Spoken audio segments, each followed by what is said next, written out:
Bonjour à tous. Le président de la République s'est envolé ce mercredi pour Paris. Alassane Ouattara répond à l'invitation du président Emmanuel Macron à la 4e édition du Forum de Paris sur la paix qui se tiendra du 11 au 13 novembre 2021.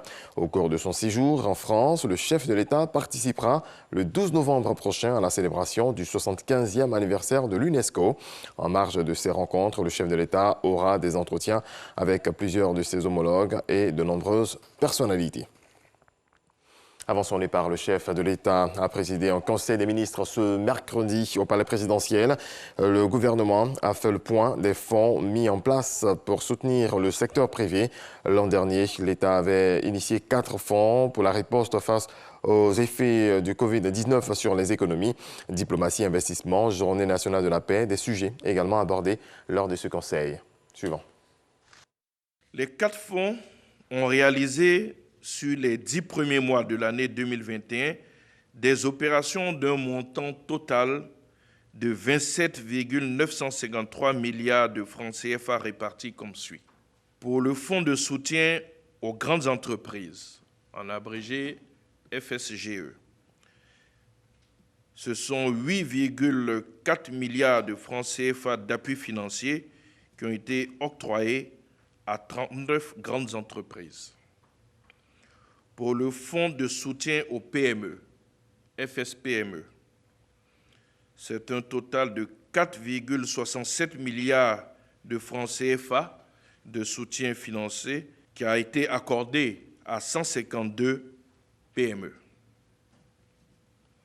En ce qui concerne le fonds d'appui au secteur informel, FASI, c'est un total de 9,659 milliards de francs CFA de subventions qui a été accordé à 38 637 acteurs du secteur informel. Pour le Fonds de solidarité et de soutien d'urgence humanitaire, FSS, ce sont 5,584 milliards qui ont été décaissés pour des transferts monétaires au profit de 68 276 ménages vulnérables et pour des soutiens financiers à 1 727 travailleurs mis au chômage technique du fait de la Covid-19. Parlons de lutte contre la corruption. La Côte d'Ivoire à l'école de la République de Corée. Le ministre Zoro Epiphane Balo fait connaissance avec le système digital coréen. C'est à l'occasion d'une visite ce mardi au complexe gouvernemental de la Corée dans la ville de Sijong. Jean-Marc Djadji. La bonne gouvernance, une des priorités de l'action gouvernementale du président Alassane Ouattara. Pour la traduire en actes, le ministre Zoro Bibalo Epiphane est en visite d'immersion en Corée. Le système digital de lutte contre la corruption de ce pays a été présenté à sa délégation. Nous avons eu une séance de travail avec la commission anticorruption qui nous a présenté sa plateforme de lutte contre la corruption qui permet aux citoyens, qui permet à tous les acteurs économiques de signaler à l'administration les cas de corruption et de permettre ainsi des enquêtes et des sanctions sur les situations de corruption. Le pays, la Côte d'Ivoire, est engagé dans le développement de ce même outil et nous avons souhaité un appui de la part de la Corée pour nous permettre donc de mettre en place un outil digital qui soit fonctionnel et qui soit suffisamment intégré à l'ensemble de l'administration. La possibilité de faire former des fonctionnaires ivoiriens à la gouvernance électronique, notamment dans le secteur des douanes, a été débattue. Vous savez que l'administration douanière est une des administrations les plus exposées à la corruption et les modèles de lutte contre la corruption, de renforcement de l'intégrité de l'administration douanière au niveau de la Corée est un exemple qui peut inspirer la Côte d'Ivoire et c'est l'ensemble de ces dossiers que nous allons regarder au niveau du gouvernement.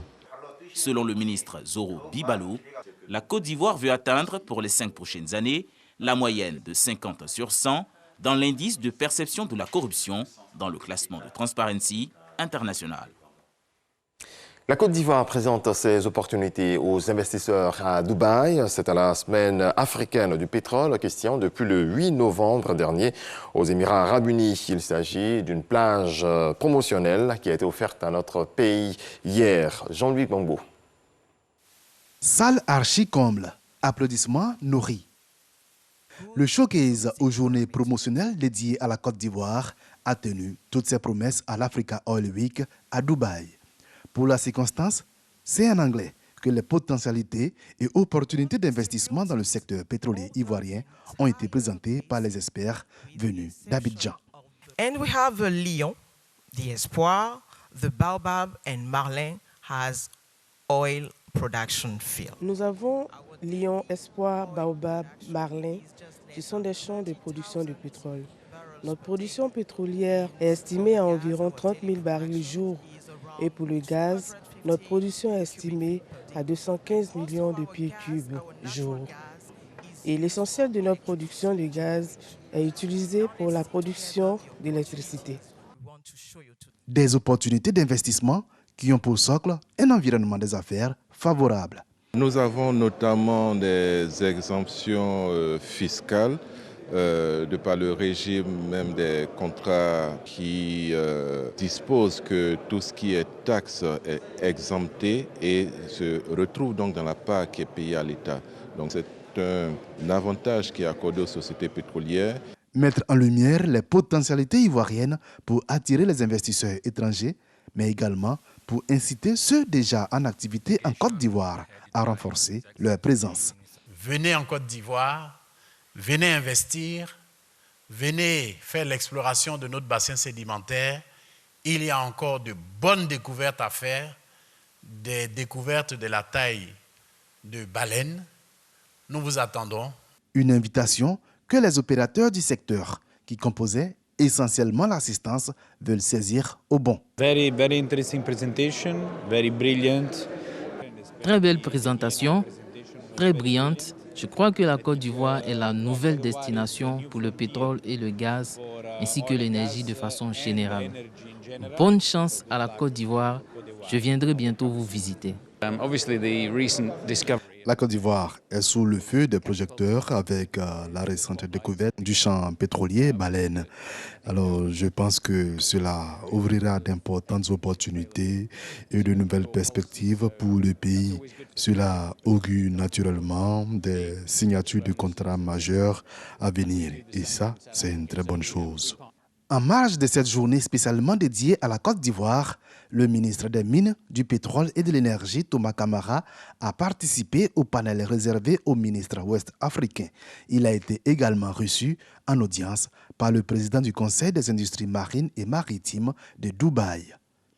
Un autre sujet en lien avec le climat, la COP26 se poursuit à Glasgow. Ce mercredi, la Côte d'Ivoire a présenté ses nouveaux engagements en matière de lutte contre les changements climatiques. Selon le ministre de l'Environnement et du Développement durable, par ailleurs chef de la délégation ivoirienne, la Côte d'Ivoire s'engage à réduire son taux de déforestation à hauteur de 70% à l'horizon 2030 et l'accroissement des énergies renouvelables dans la production d'électricité. L'armée de Côte d'Ivoire teste son dispositif maritime. Opération Requin 2, c'est l'intitulé des manœuvres militaires exécutées mardi en haute mer par l'ensemble des unités opérationnelles. Ces exercices qui ont eu pour théâtre le plan d'eau lagunaire, compris entre le quai fruitier du plateau, la zone portuaire et la base navale de l'Okodro à Yopougon, se sont bien déroulés. C'est ce que nous apprend Abou Sanogo. Marine nationale, base annexe, forte présence des soldats ivoiriens pour la mise en œuvre d'un dispositif sécuritaire. Et ce qui se passe dans leur zone d'action mérite une intervention rapide. Le chef d'état-major général des armées, le général de corps d'armée Lassina Doumbia, arrivé à la base annexe pour le point de situation est clair. Je tiens à ce que les hommes comprennent bien la mission qu'ils auront à faire. En effet, des pirates d'Al-Batoula sont parvenus à franchir la frontière Est en dépit du dispositif mis en place et à s'attaquer à la plateforme gazière Alpha. Et selon des informations données par la société exploitante, leur volume serait évalué à une vingtaine de combattants armés de fusils d'assaut à bord de 2 embarcations rapides. Alors, l'objectif est clair. Il faut intercepter et détruire les pirates et rétablir au plus vite la sécurité dans le secteur Est.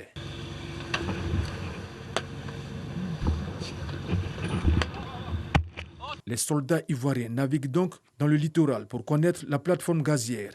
Les 2 embarcations rapides des pirates sont neutralisées. Ils avaient fait 2 otages. Les pirates réussissent néanmoins à s'échapper avec les 2 otages dans la 2e embarcation pour rejoindre la côte. Pour chasser, ils se réfugient dans un hôtel qu'ils ont menacé de faire exploser. Ce ne sera pas possible avec l'arrivée des hommes de l'armée de terre et des forces spéciales.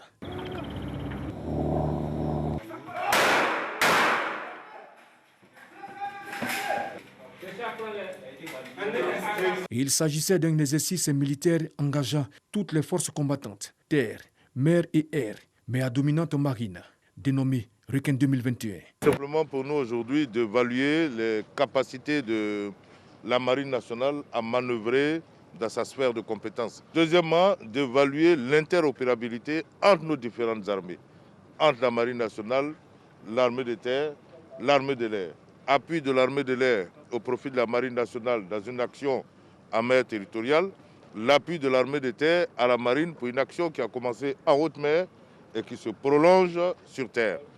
Je veux déjà dire d'emblée que nous avons relevé plusieurs points de satisfaction. Tous ces exercices aujourd'hui nous ont permis d'atteindre de nombreux points de satisfaction. Cette manœuvre est réalisée conformément au programme de préparation et d'entraînement des forces armées de Côte d'Ivoire. Autre volet de l'actualité, fin du signal analogique dans le district d'Abidjan à partir du 13 novembre 2021. Information livrée par la société de télédiffusion lors d'une rencontre avec les populations et les autorités préfectorales. Serge Colléa. Après les régions du Poro, de la Maraoué, du Bélier, des Lacs et du Béquet, c'est au tour de la région d'Abidjan et ses environs d'enregistrer l'extinction du signal analogique. À partir du 13 novembre prochain, le basculement à la télévision numérique terrestre se fera de façon irréversible dans le district d'Abidjan. Avant cette échéance, la direction de la Société ivoirienne de télédiffusion multiplie les actions de communication, d'information et de sensibilisation auprès des populations. Il y a déjà des localités dans notre pays qui sont déjà à la TNT, mais à Abidjan, à partir du 13 novembre, le système analogique va être totalement arrêté pour passer directement à la TNT. Donc nous sommes venus donner cette information-là aux autorités administratives et coutumières pour qu'elles le propagent aux populations. Nous avons commencé la campagne depuis longtemps, mais il était bon pour nous d'échanger avec les populations. Cette rencontre à la préfecture d'Abidjan concerne les communes du district d'Abidjan. Il y avait un manque d'informations auprès des populations et les échanges ont été très fructueux.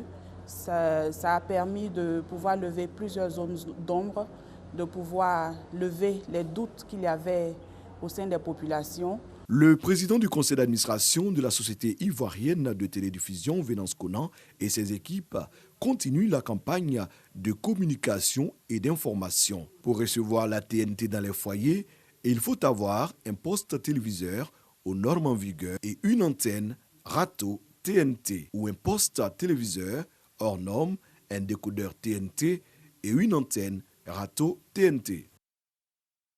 Dans le reste de l'actualité, un véritable trésor culturel est arrivé ce mercredi 10 novembre 2021 à Cotonou au Bénin. Il avait été volé pendant la colonisation française au 19e siècle. Depuis, les œuvres se trouvaient à Paris. Elles sont désormais de retour sur le sol du Bénin. C'est un jour solennel pour le pays.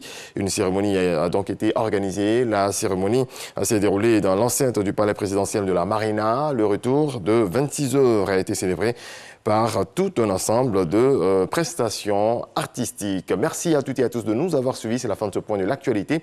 Excellente journée. Je vous souhaite beaucoup de paix dans vos foyers.